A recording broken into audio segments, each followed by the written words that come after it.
तो आज की क्लास में हम लोग पढ़ेंगे मल्टीपल चॉइस क्वेश्चन जो कि पाइल फाउंडेशन पे बेस्ड है। इससे पहले हम लोग पहले वाले पार्ट में पढ़े थे multiple choice question, same question थे।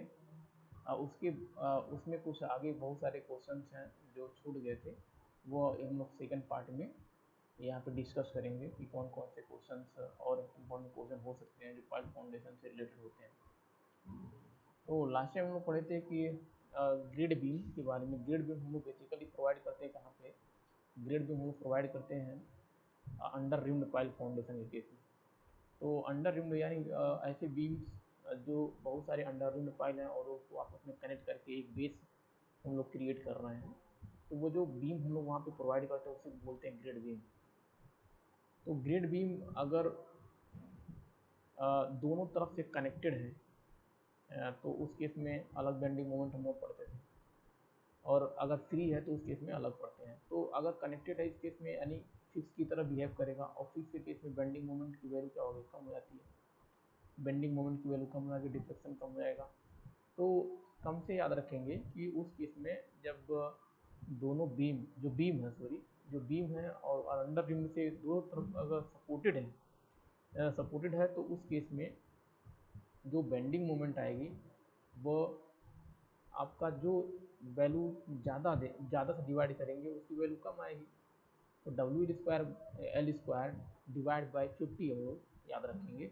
और अगर सपोर्टेड नहीं है, दोनों तरफ से सपोर्टेड नहीं है, उस केस में बेंडिंग मोमेंट की वैल्यू ज़्यादा आएगी, और ज़्यादा आने का मतलब यह है डिवाइड वाली जो वैल्यू होगी वह कम रहेगी, तो मैक्सिमम वैल्यू मिलेगी। तो उसके लिए याद रखेंगे WL²/30।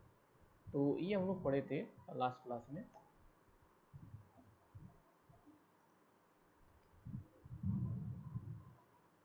नेक्स्ट क्वेश्चन है the detail of the depth of beam and reinforcement required for the various loading is provided by. तो जो भी हम लोग ग्रेड बीम प्रोवाइड करते हैं, ग्रेड बीम जो अंडर रिम्ड पाइल फाउंडेशन को आपस में कनेक्ट करने के लिए जो भी हम प्रोवाइड कर रहे हैं, तो उसकी डिटेलिंग सबसे पहले या कुछ ऐसे रिसर्च हैं जो ग्रेड बीम से रिलेटेड है, तो वो किसने और कहाँ पे ये चीज़ें रखी गई हैं, डिटेलिंग कहाँ से मिलती है हमें ग्रिड बीम के बारे में, चाहे डेप्थ हो गया, चाहे ब्रेड्थ हो गया, चाहे रेनफोर्समेंट इन ग्रिड बीम, ये सारी चीज़ें कहाँ में मिलती है? तो याद रखेंगे ये central building research institute Roorkee, वहाँ पे जो है ग्रिड बीम पे बहुत सारी स्टडी किया गया, और वहाँ पे जो डिटेलिंग है हम लोग वहाँ से प्रीफर करते हैं। सेंट्रल बिल्डिंग CBR इंस्टीट्यूट है ना, रुड़की, याद रखेंगे। नेक्स्ट है the equipment required for the construction of under reamed pile, यानी अंडर रिम्ड पाइल हम लोग को अगर बनाना है तो कौन कौन से इक्विपमेंट की जरूरत पड़ती है, उसके बारे में क्वेश्चन पूछ रहा है। पहला बोल रहा है कि अगर बोरिंग गाइड यूज करते हैं अंडर रिम्ड पाइल फाउंडेशन तैयार करने के लिए, दूसरा स्पाइरल अगर यूज करते हैं, थर्ड होगा कंक्रीटिंग फनल यूज करते हैं, और डी ऑप्शन बोला ऑल ऑफ द मेंशन, यानी जो भी ऊपर ये टूल्स हैं उसमें से सब सही है। तो इसका आंसर अगर हम लोग देखें तो ऑप्शन डी होगा, क्योंकि अंडर रिम्ड पाइल के कंस्ट्रक्शन के लिए हम लोग अगर बोरिंग गाइड भी यूज करते हैं, स्पाइरल अगर भी यूज करते हैं, और कंक्रीटिंग फनल भी यूज करते हैं, तो याद रखेंगे कि अगर कंस्ट्रक्शन की बात आ रही है अंडर रिम्ड पाइल फाउंडेशन के केस में, तो उस केस में ये डिफरेंट टाइप्स के टूल्स हम लोग यूज करते हैं for manufacturing of under reamed pile. तो अगर बोरिंग, गाइड, स्पाइरल अगर, एंड थर्ड कंक्रीटिंग फनल, तो तीनों ऑप्शन करेक्ट हो जाएगा। तो इसमें इस क्वेश्चन का जो आंसर होगा option D is correct. Option D is correct हो जाएगा आपका ऑप्शन डी। तो एक्सप्लेनेशन की अगर हम लोग बात करें तो the equipment required for the construction of pile, first auger boring guide, and second spiral auger with the extension rod अगर बहुत ज़्यादा डीपर बनाना है और अंडर रिम्ड पाइल, तो उस केस में हम लोग क्या करते हैं कि स्ट्रेट अगर यूज करते हैं, और उसको हम लोग बोलते हैं एक्सटेंशन रॉड। तो एक्सटेंशन रॉड ये भी अगर की तरह बिहेव करता है, तो अगर ये बेसिकली हम लोग यूज करते हैं लेंथ को बढ़ाने के लिए एक्सटेंशन रॉड। थर्ड हो गया under reamer with soil bucket. अब अंडर रीमर ऐसे टूल्स होता है जो अंडर रिम्ड पाइल को बनाने के लिए यूज करते हैं, जो उसकी शेप है, शेप को देने के लिए उन्हें बोलते हैं अंडर रिमर। एंड फोर्थ आपका हो गया कंक्रीट फनल। कंक्रीट फनल, तो ये सारे टूल्स हम लोग अंडर रिम्ड पाइल फाउंडेशन अगर बनाना है तो उस केस में ये सारे टूल्स हम लोग यूज करते हैं। Next question, the use of bore guide in under reamed pile. तो जो हम लोग अगर बोरिंग गाइड यूज करते हैं अंडर रिम्ड पाइल कंस्ट्रक्शन में, तो उसका बेसिकली जो बोर गाइड होता है, जो बोर गाइड हम लोग यूज करते हैं, वो बोर गाइड किस लिए यूज करते हैं under reamed pile foundation case में। तो फर्स्ट ऑप्शन बोल रहा है to drill the bore hole, यानी बोर होल तैयार करने के लिए हम लोग यूज करते हैं बोर गाइड। तो इसमें क्वेश्चन जो इम्पोर्टेंट वर्ड है बोर गाइड, ये याद रखेंगे बोर गाइड। तो बोर होल बनाने के लिए हम लोग बोर गाइड यूज नहीं करते हैं। होल बनाने के लिए हम बहुत सारे टूल्स पढ़ चुके हैं बोरिंग मेथड ऑफ एक्सप्लोरेशन के अंदर, तो ये तो है नहीं। To provide a support to the pile, pile को सपोर्ट करने के लिए हम लोग बोर गाइड यूज करते हैं, तो ये भी नहीं सही है। नेक्स्ट है to keep the bore hole vertical, यानी जब हम लोग बोरिंग का काम कर रहे हैं और बोर होल बना रहे हैं, उस केस में जो बोर होल है वो वर्टिकली ही बने और इंक्लाइन ना हो, उसके लिए हम लोग यूज़ करते हैं बोर गाइड। तो बोर होल को वर्टिकल डायरेक्शन में सपोर्ट करने के लिए, रखने के लिए हम लोग बनाते हैं बोर गाइड यूज करते हैं। To set the guide assembly in the position, तो ये ऑप्शन नहीं है। ऑप्शन इस क्वेश्चन का जो ऑप्शन हो जाएगा करेक्ट आंसर हो जाएगा C, to keep the bore hole vertical.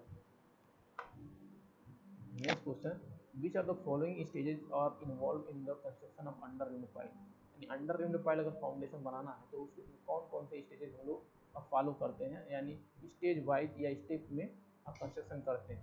तो वैसे जो पहला स्टेप हम लोग फॉलो करते हैं वो होता है बोरिंग ऑफ अगर, बोरिंग बाई अगर, यानी अगर की हेल्प से हम लोग क्या करते हैं बोरिंग बनाते हैं, बोर होल तैयार करते हैं। उसके बाद हम लोग क्या करते हैं रीमर से हम लोग अंडर रिम्ड का शेप तैयार करते हैं। पहले बोर होल बना लिए, उसमें क्या करेंगे, हमें पाइल बनाना है, पाइल में क्या बनाना है अंडर रिम्ड बनाना है। तो अंडर रिम्ड के लिए अंडर रिमिंग यूज करते हैं, टूल्स यूज करते हैं रीमर, तो उसकी हेल्प से हम लोग शेप तैयार करते हैं अंडर रिम्ड पाइल का। तो उसके बाद स्टेप आ जाएगा यानी to make shape like a under reamed pile by the under reamer. तो सेकंड ये हो जाता है। उसके बाद क्या करेंगे उसमें उसका अगर रेनफोर्सिंग करना है, रेनफोर्स से बना रहे हैं तो उसका रेनफोर्समेंट करिए, एनफोर्स, उसके बाद में क्या करिए कंक्रीटिंग कर दीजिए। तो ये सारे स्टेप्स होते हैं। तो इसमें अगर देखें हम लोग ऑप्शन पे जाएंगे तो concreting of pile and boring by अगर, तो ये तो होता ही है। कंक्रीटिंग द फनल, तो कंक्रीटिंग द फनल तो नहीं होता है, तो पहला ए ऑप्शन इज करेक्ट हो जाएगा इसमें, क्योंकि कंक्रीटिंग फनल यहाँ पे हम लोग वर्ड यूज नहीं कर रहे हैं, कोई कंपोनेंट नहीं है। तो पहला हो जाएगा concreting of pile and boring by the auger. तो ये स्टेजेस हम लोग उसमें फॉलो करते हैं कंस्ट्रक्शन करने में। एक्सप्लेनेशन अगर हम लोग देखेंगे इस क्वेश्चन के अकॉर्ड, तो पहला बोल रहा है various stage involve in the construction of under reamed pile foundation are first boring by the auger. तो मैं बताया था कि बोरिंग सबसे पहले करते हैं अगर की हेल्प से, उसके बाद अंडर रिम्ड का शेप तैयार करते हैं बाय रिमर, एंड उसके बाद क्या करेंगे रेनफोर्समेंट अगर बनाना है तो रेनफोर्समेंट नेट तैयार करते हैं। उसके बाद हम लोग क्या करते हैं उस नेट को कंक्रीटिंग करते हैं जिससे शेप तैयार हो, सॉलिड शेप तैयार हो जाए। तो उसके ये सारे स्टेप होते हैं अंडर रिम्ड पाइल कंस्ट्रक्शन के लिए। नेक्स्ट क्वेश्चन है cased cast in situ pile are suitable for condition, यानी अगर हम लोग cased cast in situ pile बना रहे हैं, सीटू पाइल बना रहे हैं, तो यह किस कंडीशन में सूटेबल होता है। अगर हम लोग cased cast in situ pile बना रहे हैं, कास्टिंग अगर केस्ट का मतलब यह है कि कोई भी शेप या टेक्सचर कोई बाहर की तरफ या एक्सपेंड होते हुए नहीं दिख रहा है, उसी के अंदर फिट है, यानी इन स्टेट है, तो उसको हम बोलते हैं केस्ड। और कास्ट में होता है कास्टिंग करना, इन सीटू मतलब ऑन फील्ड। तो अगर हम लोग ऑन फील्ड पे ही अगर पाइल फाउंडेशन तैयार कर रहे हैं और इस तरह से बना रहे हैं, केस्ड है, फिक्स्ड है, उसके अंदर एम्बेडेड टाइप का है, तो ये किस कंडीशन के लिए सूटेबल होगा। तो फर्स्ट है सीजनल मॉइस्चर चेंज, जहाँ पे मॉइस्चर का चेंज सीजन वाइज चेंज होता है। दूसरा अगर ड्राई कंडीशन, अगर ड्राई कंडीशन है तो हम लोग ये स्टेजेस फॉलो करते हैं या इस टाइप के फाइल फाउंडेशन यूज करते हैं। थर्ड होता है ऑल ग्राउंड कंडीशन, यानी कोई भी अगर ग्राउंड कंडीशन है तो वहाँ पे cased cast in situ file suitable होता है। तो ऑप्शन अगर इस क्वेश्चन का देखें तो हम लोग ऑप्शन 3 हो जाएगा, ऑल ग्राउंड कंडीशन। तो cased cast in situ pile अगर हम लोग बनाना चाहते हैं तो उस केस में याद रखेंगे ऑल ग्राउंड कंडीशन के लिए ये फाइल हम लोग यूज कर सकते हैं। नेक्स्ट टाइप का फाउंडेशन अगर देखें, board compaction file. Bored compaction compaction का मतलब ये है कि अगर हम लोग ये फाइल फाउंडेशन बना रहे हैं और उसमें कंपैक्शन प्रोसेस हो जा रहा है, यानी सॉइल के अंदर से एयर रिमूव हो रहा है और कंप्रेसिबिलिटी हो रही है सॉइल की, और कंप्रेसिबिलिटी का मतलब यह decrease in volume due to any static loads. तो अगर कंपैक्शन प्रोसेस हो रहा है किसी फाइल के थ्रू तो उसी को हम बोल रहे हैं bored compaction file. Bored compaction file are modification of, तो किसका मॉडिफिकेशन, किस फाइल का ये मॉडिफिकेशन है, तो याद रखेंगे ये कंपैक्शन फाइल का मॉडिफिकेशन है, board compaction file. Bored compaction file किसका है, कंपैक्शन फाइल का ही मॉडिफिकेशन बनाया गया है। बोर्ड कंपैक्शन फाइल अगर दूसरा इसमें देखें तो एंड बेयरिंग फाइल को भी कह सकते हैं। एंड बेयरिंग फाइल तो सबसे बेटर अगर आंसर इस क्वेश्चन का अगर देखें, क्योंकि कंपैक्शन फाइल भी दिया, एंड बेयरिंग फाइल भी दिया है, क्योंकि कंपैक्शन एंड बेयरिंग जो रेजिस्टेंस है वो जहाँ पे क्रिएट होता है तो कहीं ना कहीं वो कंपैक्शन प्रोसेस ही वहाँ पे ज़्यादा होता है। तो एंड बेयरिंग फाइल्स बोलना इस क्वेश्चन के लिए जो बेस्ट ऑप्शन हो जाएगा, तो एंड बेयरिंग फाइल याद रखेंगे। Bored compaction file are the modification of end bearing file. The types of Raymond concrete file is used, और तो रेमंड जो कंक्रीट फाइल्स हैं जिसको रेमंड ने क्रिएट किया था, रेमंड ने बनाया था ये फाइल फाउंडेशन। तो कितने टाइप्स के रेमंड फाइल फाउंडेशन कंक्रीट के जो फाइल्स हैं वो हम लोग यूज करते हैं, तो दो तरह के हम लोग यूज करते हैं, दो तरह के रेमंड कंक्रीट फाइल। फर्स्ट होता है Raymond standard concrete file and second है रेमंड स्टेप टेपर्ड फाइल। तो ये दो तरह के फाइल्स होते हैं। तो इस क्वेश्चन का जो करेक्ट आंसर हो जाएगा ये हो जाएगा option A. Option A correct हो जाएगा, Raymond standard concrete file and Raymond step tapered file. तो ये ऑप्शन करेक्ट हो जाएगा। सेकंड अगर देखिए रेमंड केस्ड फाइल, तो ये नहीं यूज हम लोग करते हैं रेमंड के केस में, और सी नन ऑफ द मेंशन ये भी यूज नहीं करते हैं। तो ए ऑप्शन करेक्ट हो जाएगा।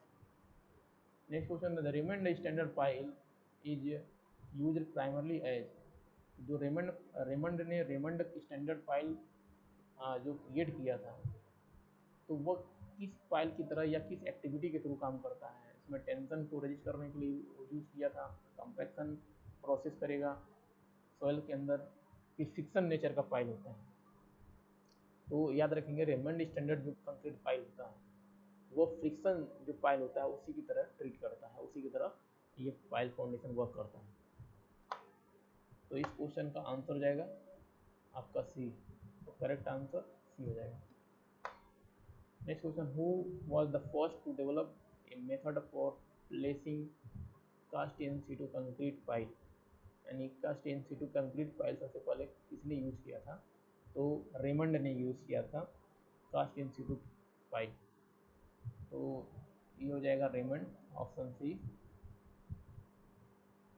तो in 1897 Raymond patented the Raymond file system and was first developed a practical economical way of placing cast in situ concrete file। तो रेमंड ने सबसे पहले यूज किया था cast in situ concrete file. Franki file are best suited for the types of soil, यानी कि Frankie file हम लोग यूज करते हैं वो किस तरह के सॉइल्स के लिए सबसे ज़्यादा सुटेबल होता है, तो याद रखेंगे ग्रेनुलर सॉइल के लिए, ग्रेनुलर सॉइल के लिए।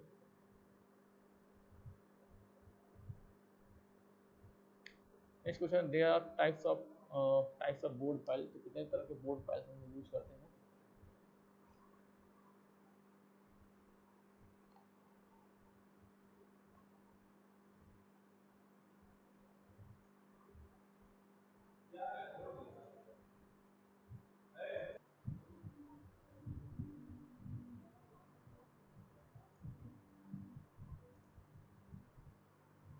तो नेक्स्ट क्वेश्चन है there are types of bored file, यानी बोर्ड फाइल कितने टाइप्स के होते हैं, तो 3 टाइप्स के बोर्ड फाइल्स होते हैं। तो ऑप्शन डी, इस क्वेश्चन का ऑप्शन डी करेक्ट हो जाएगा, ऑप्शन डी। 3 टाइप्स की बोर्ड फाइल यूज करते हैं।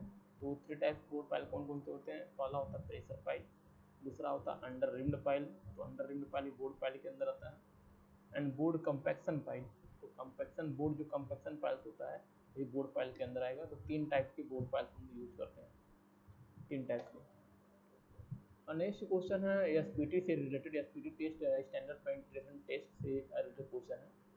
तो इसमें क्वेश्चन के अंदर डेटा दिया है, टेबुलर फॉर्म में दिया है, और आपसे एसपीटी नंबर पूछेगा। तो एसपीटी से टेस्ट से रिलेटेड हम लोग वहाँ पे पढ़े थे स्टैंडर्ड पेनिट्रेशन टेस्ट के अंदर कि इसमें हम लोग बोर होल बनाते हैं, और बोर होल के अंदर हम लोग जो टूल्स होता है सैम्पलर जिसको बोलते हैं, और सैम्पलर यूज करते हैं, स्प्लिट स्पून सैम्पलर यूज करते हैं। और उसके बाद हम लोग बाहर से स्ट्रोक करते हैं with the help of monkey hammer, monkey hammer के हेल्प से हम लोग स्ट्रोक करते हैं, जिसका वेट होता है 65 kg, और 70 सेंटीमीटर हम लोग हाइट से गिराते हैं इसको, और नंबर ऑफ लूप हम लोग काउंट करते रहते हैं। तो ये प्रोसीजर है कुछ एसपीटी से रिलेटेड, है उसमें हम लोग एसपीटी नंबर कैलकुलेट करते हैं। एसपीटी नंबर कुछ नया नहीं होता है, नंबर ऑफ स्ट्रोक होता है, नंबर ऑफ ब्लो होता है। तो जब भी हम लोग टेस्टिंग करते हैं तो 3 इंटरवल में करते हैं, 150 mm, 150 mm, 150 mm, 3 इंटरवल में करेंगे।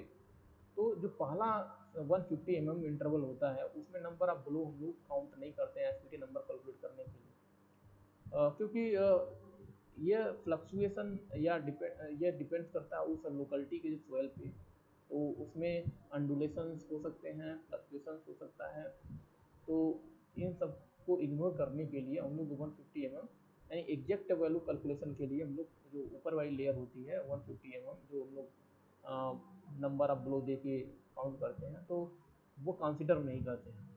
तो लास्ट का जो 150 mm और 150 mm बचा, टोटल सम करेंगे तो आएगा 300 mm। तो 300 mm में जो हम लोग नंबर ऑफ ब्लो देंगे, नंबर ऑफ स्ट्रोक देंगे, वो काउंट करते रहते हैं। तो 300 mm, लास्ट 300 mm में जितना नंबर ऑफ ब्लो आता है उसी की संख्या को हम लोग बोलते हैं एसपीटी नंबर, एसपीटी वैल्यू बोलते हैं।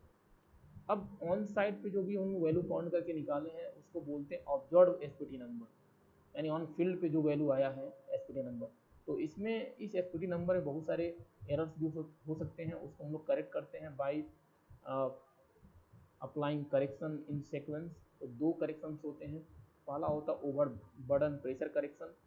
तो ओवर बर्डन प्रेशर करेक्शन इसलिए अप्लाई करते हैं क्योंकि अगर कोई सोयल है उसके ऊपर हम लोग ऑलरेडी लोडिंग कर चुके हैं, तो उस केस में वो सोयल के ऊपर कंपैक्शन प्रोसेस कंप्लीट हो चुका होगा, और जिससे जो सोयल है वो डेंस या स्टिफ हो गया होगा, और उस केस में नंबर ऑफ ब्लो हो सकता है ज़्यादा आपको मिले अगर उस नेचर का सोयल है।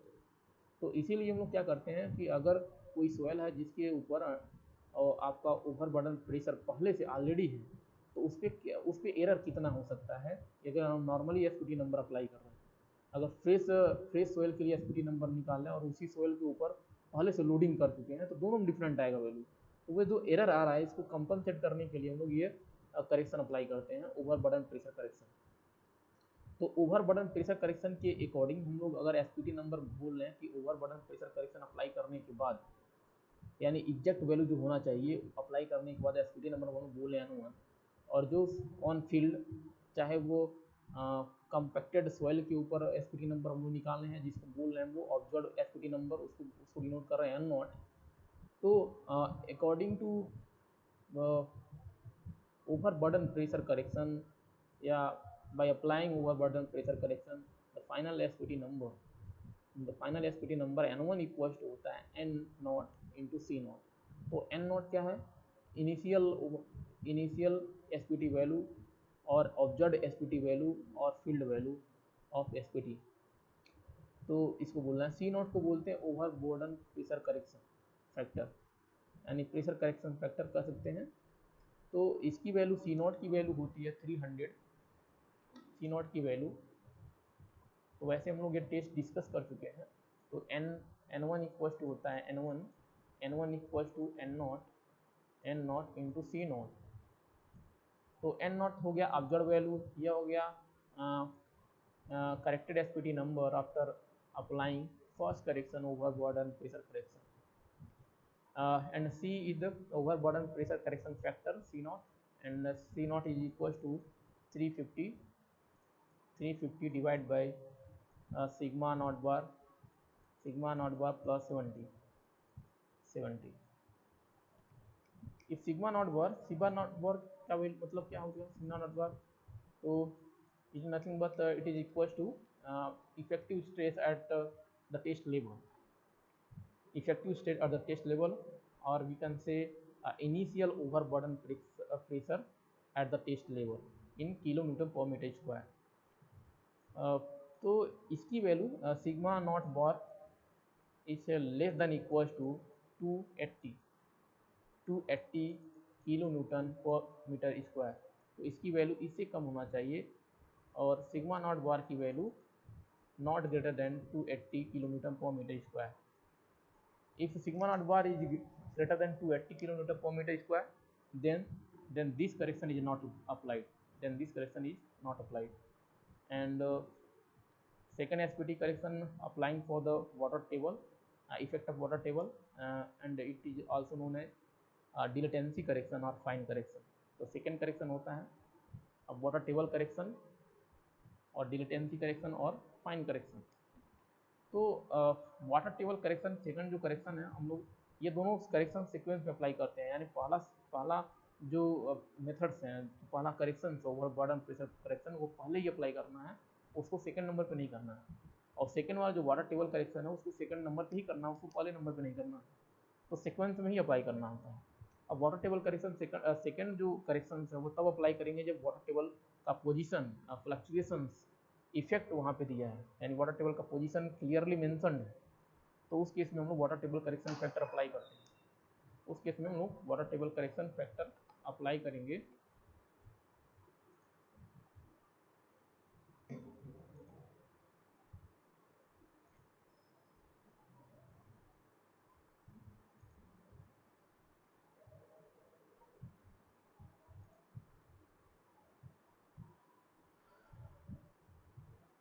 तो सेकंड करेक्शन अप्लाई करने के लिए वाटर टेबल का पोजीशन जहाँ पे हम लोग एसपीटी नंबर निकाल रहे हैं, जिस लेवल पे निकाल रहे हैं वहाँ पे वाटर टेबल का पोजीशन उस पर है या उसके ऊपर है।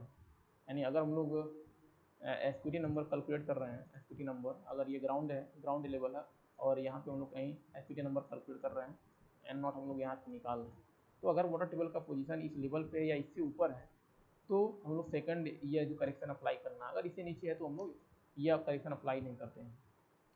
पहली चीज या जो अप्लाई करने का, दूसरा according to water table correction the final SPT number n2 equals to n1 plus n1 minus 15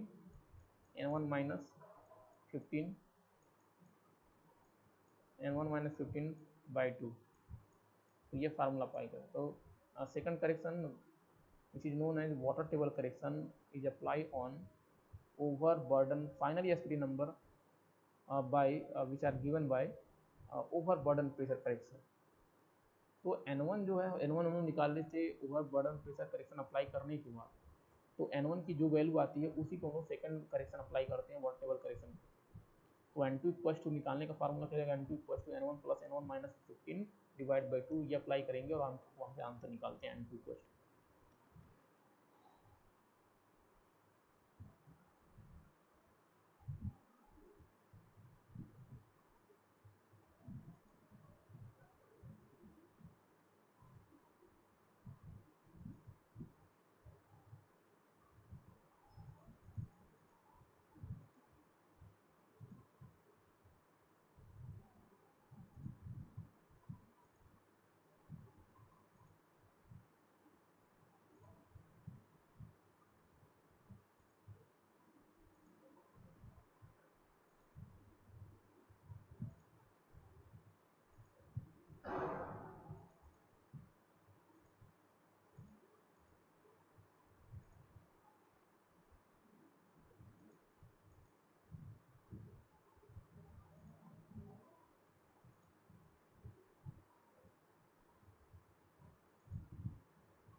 तो इसमें जैसे दिया, during the subsurface investigation for the design of the foundation a standard SPT test was conducted at 4.5 metre below the ground surface, on the ground surface. तो 3 interval में लोग करते हैं। तो एक्चुअली यहाँ पे मीटर नहीं है, यह होगा, कर है, सेंटीमीटर में होगा, सेंटीमीटर।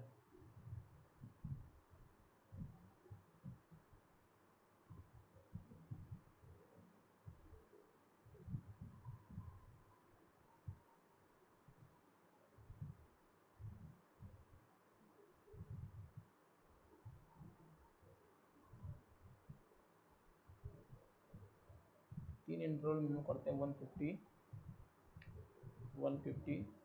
तो टोटल कितना, टोटल डॉट कितना हम करते हैं 450 mm,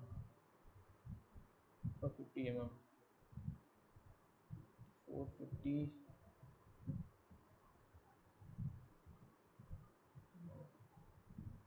तो मीटर ही दिया, सही है, डेटा यही लेके चल रहे हैं। अब below the ground surface the record of number of blue is given below. तो पेंट्रेशन डेप्थ की वैल्यू दिया है, कितना पेंट्रेशन डेप्थ यानी कितना हम लोग पेंट्रेट कराए हैं, कितना पेंट्रेशन हो रहा है। तो पहला पेंट्रेशन दिया है 0 से 7.5 सेंटीमीटर। तो जब 0 से 7.5 सेंटीमीटर तक हम लोग पेंट्रेशन किए तो उसमें कितना नंबर ऑफ ब्लो लगा था, 3 ब्लो में इतना हम लोग पेंट्रेट कर दिए थे। उसके बाद 7.5 से 15 सेंटीमीटर तक पेंट्रेशन किए, उसमें कितना नंबर ऑफ ब्लो लगा, 3 नंबर ऑफ ब्लो और लगा। और 15 से 22.5 तक पहुंचाने में नंबर ऑफ ब्लो कितना हो जा रहा, 6 लग गया। फिर 12.5 से 30 तक पेंट्रेशन में कितना नंबर ऑफ ब्लो लग रहा, 6 लग रहा है। फिर 30 से 37.5 तक 8 हो रहा है। फिर 37.5 से 45 तक कितना नंबर ऑफ ब्लो रहा, 7 लग रहा है, 7 लग जा रहा। तो अगर हम लोग एसपीटी वैल्यू कैलकुलेट करेंगे तो जो यहाँ पे देखेंगे तो ये सेंटीमीटर हम लोग पढ़े थे कि जो पहला 150 mm होता है एसपीटी नंबर कैलकुलेट करने के लिए पेंट्रेशन डेप्थ के अकॉर्डिंग। तो लास्ट 300 mm पेंट्रेशन में जो भी वैल्यू आएगा लास्ट 300 पेंट्रेशन में, उसी को बोलेंगे एसपीटी नंबर। अब ये सेंटीमीटर में है तो लास्ट कितना वैल्यू है, ये कितना हम पहुँचे हैं 45 सेंटीमीटर। तो सेंटीमीटर इसको हम लोग कन्वर्ट करेंगे mm में, तो कितना आ जाएगा, ये आ जाएगा 450 mm, 450 mm। तो इसका मतलब ये है कि 150 mm अगर देखेंगे यहाँ पे आ जाएगा 150 mm। तो इसके ऊपर जो रीडिंग है नंबर ऑफ ब्लो है ये हम लोग कंसिडर नहीं करेंगे। इसके नीचे जो नंबर ऑफ ब्लो है उसी को हम बोले एसपीटी नंबर। तो अगर फील्ड के अकॉर्डिंग हम लोग एसपीटी नंबर निकालें एन नॉट, तो एन नॉट की वैल्यू कितना आ जाएगा, वो एन नॉट इक्वल टू आ जाएगा 6 + 8 + 7। तो एन नॉट इक्वल टू 27। तो N naught observe SPT number, observe SPT value कितना है 27। Assuming the water table at ground level, water table का पोजीशन कहाँ दिया है, ग्राउंड लेवल पे। The soil as fine sand and correction factor for over burden as 1, then corrected N value for the soil would be. तो 4 option दिए हैं, चारों option में से जो फाइनल करेक्टेड एसपीटी नंबर आएगा वो कितना आएगा, ये आपको कैलकुलेट करना है। SPT value, final SPT value calculate करना है कितना आ रहा।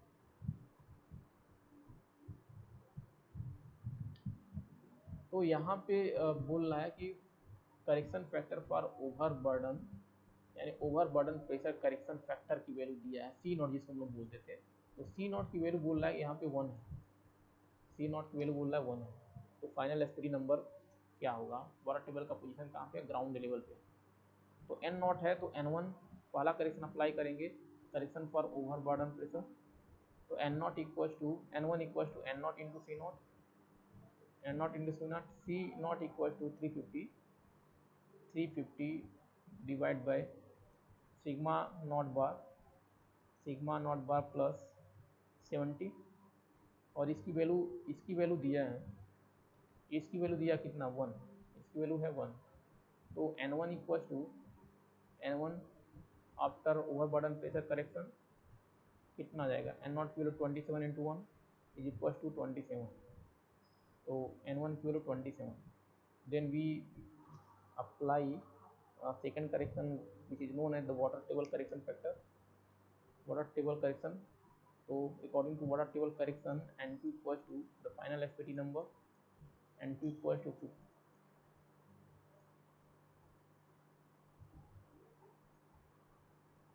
15 plus N1 minus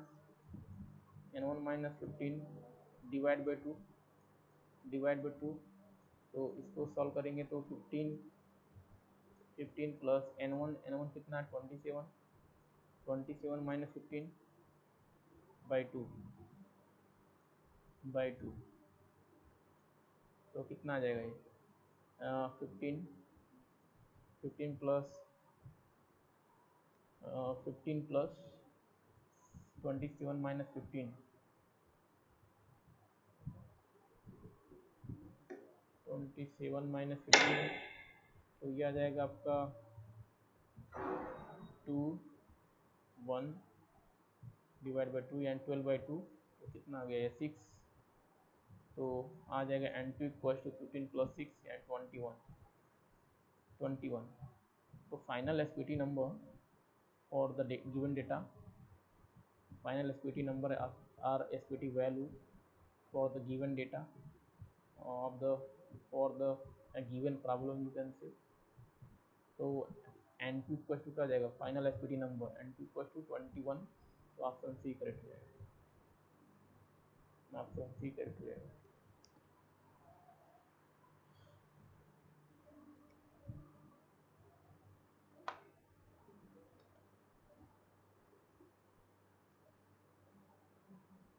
तो आज की क्लास हम लोग यहीं है कंप्लीट करते हैं, इसी के साथ अगली क्लास में देखते हैं इम्पोर्टेंट क्वेश्चन हम लोग करेंगे फाइल फाउंडेशन से रिलेटेड।